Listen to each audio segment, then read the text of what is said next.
À voir aussi ce soir.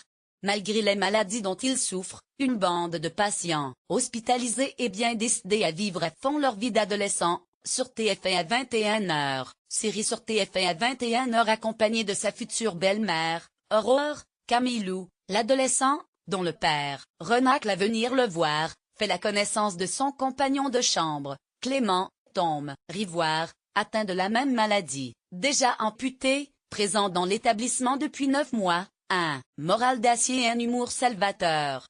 Plus tard, Thomas rencontrera la jolie Roxane, Luna Espinosa, anorexique, hospitalisée depuis 5 semaines, Mehdi, Aziz Diabaté Abdoulaye, fracturé de partout après un accident de moton, Bongo sa grande gueule, Sarah, Esther Walding, petite peste arrogante, peu concernée par ce monde déclopé cancéreux puisque, à la suite d'un malaise, elle ne fait qu'attendre des résultats d'examen. Et puis, dans cet hôpital, il y a comme, endormi depuis presque 1 an, une institution, dit Clément, que sa mère vient voir tous les jours, auprès duquel les jeunes patients se réfugient, pour parler ou se confier, et dont la voix off nous accompagne durant les 6 épisodes. À Léonard de Vinci passent aussi les parents, malheureux, maladroits, solides, désemparés, culpabilisants, absents ou trop présents.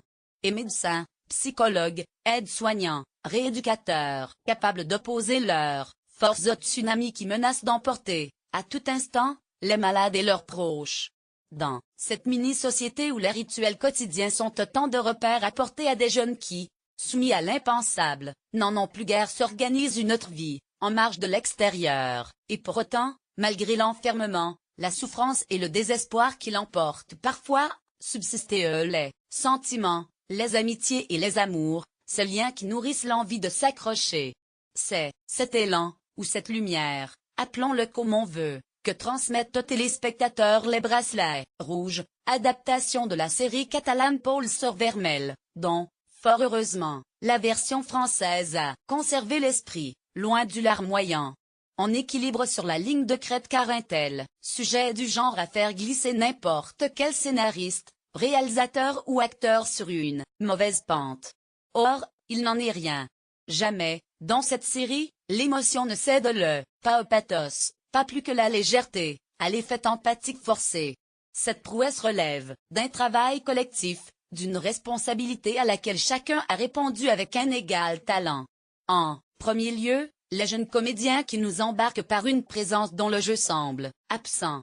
Mais aussi les autres, tous ceux qui tiennent le rôle des parents, Michael Youn, Christiana Rally, Guy Lecluise, Cécile Reboa, Pascal Elbé, et des soignants, Lionel Ablansky, Jean-François Caïret.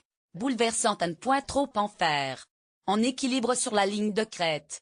Comme le sont le scénario de Marie Roussin et la réalisation de Nicolas Cuche.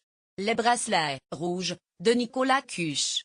Avec Audran Catin, Tom Rivoire, Esther Walding, Aziz Diabaté Abdoulaye, fr. 2017, 6 signes de multiplication 52 mines.